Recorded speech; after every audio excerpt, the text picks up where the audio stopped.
Hello friends, मैं शिशिर Pandey SGS classes के behalf पर आप सभी का हमारी नए lecture series the concepts of biology में आपका स्वागत करता हूं।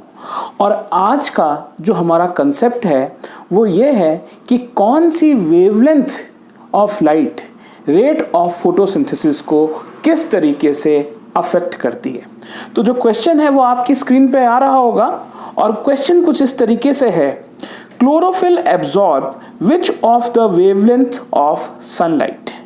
आंसर है, ऑप्शंस हैं इसके green and blue, second option है green and red, third option है red and blue and fourth option है रेड एंड येलो।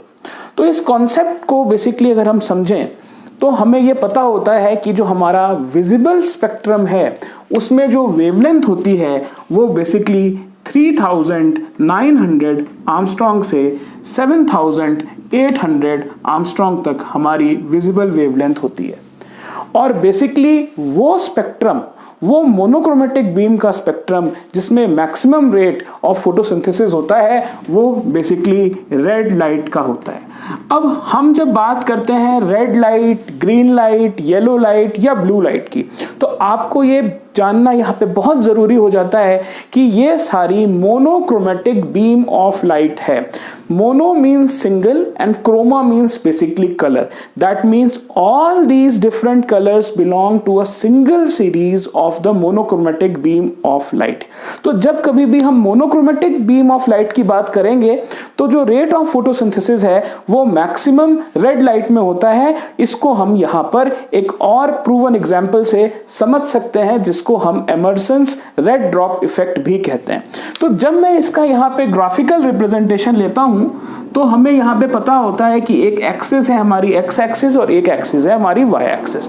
तो एमर्सन ने बेसिकली ये नोटिस किया कि 680 वेवलेंथ तक, 680 नैनोमीटर तक तो बेसिकली रेट ऑफ फोटोसिंथेसिस जो है वो इंक्रीज करता है और उसके बाद धीरे धीरे कर रेट ऑफ फोटोसिंथेसिस डिक्लाइन करना लगता है। तो इसको उसने प्रूव कैसे किया? फोटोसिंथेसिस का रेट तेज हो रहा है या कम हो रहा है ये डिपेंड करता है ऑक्सीजन कितनी इवॉल्व हुई। और क्वांटम यील्ड की डेफिनेशन ही यही होती है कि number of oxygen molecules liberated per mole of photon is what you call as the quantum yield. तो चलिए हम एमर्सन के फर्स्ट इफेक्ट को यहां पर ग्राफिकली समझते हैं। और इसमें एमर्सन ने यह प्रूव किया कि 680 नैनोमीटर तक जो क्वांटम यील्ड थी वो इंक्रीज होती थी और उसके बाद धीरे धीरे करके जो क्वांटम यील्ड है वो डिक्रीज कर जाती है। तो इससे यह प्रूव होता है कि जो रेड लाइट है जिसकी वेवलेंथ 680 नैनोमीटर के आसपास होती है उसमें रेट ऑफ फोटोसिंथेसिस सबसे ज्यादा होता है। अब क्वेश्चन हमारा यह कह रहा है, क्योंकि इसमें दो ऑप्शंस दिए गए हैं तो हमें यहां पर ब्लू और ग्रीन एंड येलो को भी कंसिडर करना पड़ेगा। तो आप यहां पे देखिए कि ग्रीन लाइट का फोटोसिंथेसिस के प्रोसेस में एब्जॉर्प्शन सबसे कम होता है, इसलिए जो मिनिमम रेट ऑफ फोटोसिंथेसिस है वो तो ग्रीन लाइट में होगा। जहां तक बात ब्लू लाइट की है, ब्लू लाइट का एब्जॉर्प्शन स्पेक्ट्रम सबसे ज्यादा होता है, दैट इज डिस्पर्शन सबसे ज्यादा होता है, इसीलिए रेड के बाद जो ब्लू लाइट है उसमें जो रेट ऑफ फोटोसिंथेसिस है वो ज्यादा होगा।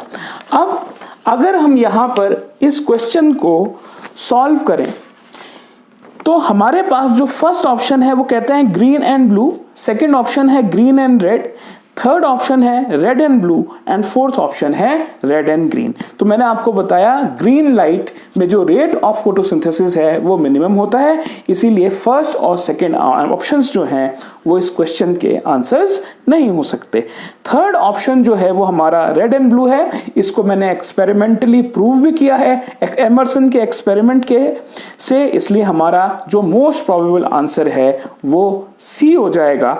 एक बार हम येलो लाइट की भी कंडीशन को यहां पर थोड़ा सा समझने की कोशिश करेंगे। देखिए, जब हम यहां पे बात करते हैं विप क्योर की तो आप यहां पे देख सकते हैं कि ग्रीन के तुरंत बाद येलो आता है, इसलिए हम ये कह सकते हैं कि जो येलो लाइट है उसमें ना तो बहुत कम और ना बहुत ज्यादा। दैट मीन्स येलो और ऑरेंज के जो वेवलेंथ्स होंगी वो basically moderate rate of photosynthesis को प्रेफर करेंगी। तो हमारा यहां पर एग्जैक्ट आंसर जो निकल कर आता है वो आता है red and blue. So the answer for this question is option C. अब यहां पर एक चीज जानना और बहुत इंपॉर्टेंट होता है कि अगर सपोज क्वेश्चन यही होता और बोलता कि रेट ऑफ फोटोसिंथेसिस इसमें से कौन सी लाइट में सबसे ज्यादा है, और अगर ऑप्शंस होते red, blue, green and white, तो इसका आंसर तब व्हाइट होता। रीजन बीइंग वेरी सिंपल कि जो मल्टीपल वेवलेंथ्स ऑफ लाइट होती हैं उसमें रेट ऑफ फोटोसिंथेसिस बहुत ज्यादा होता है, और जो व्हाइट लाइट है वो बेसिकली एक पॉलीक्रोमेटिक बीम ऑफ लाइट है जिसके डिस्पर्शन के कारण ही ये बेसिकली अलग अलग कलर्स जनरेट होते हैं। इसलिए अगर मोनोक्रोमेटिक और पॉलीक्रोमेटिक में कभी पूछा जाए कि रेट ऑफ फोटोसिंथेसिस किसका ज्यादा होगा, तो it is definitely the polychromatic beam of light in which the rate of photosynthesis will be maximum. तो इस कॉन्सेप्ट में हमने ये देखा कि कैसे मोनोक्रोमेटिक और polychromatic beam of light basically rate of photosynthesis को अफेक्ट करती हैं। इन शॉर्ट हम ये देखेंगे कि red and blue will have the maximum effect on the rate of photosynthesis, green will have the minimum effect on photosynthesis, yellow and orange will have moderate rate of photosynthesis, और अगर polychromatic और monochromatic beam of light की बात करी जाए तो white light में maximum rate of photosynthesis होगा।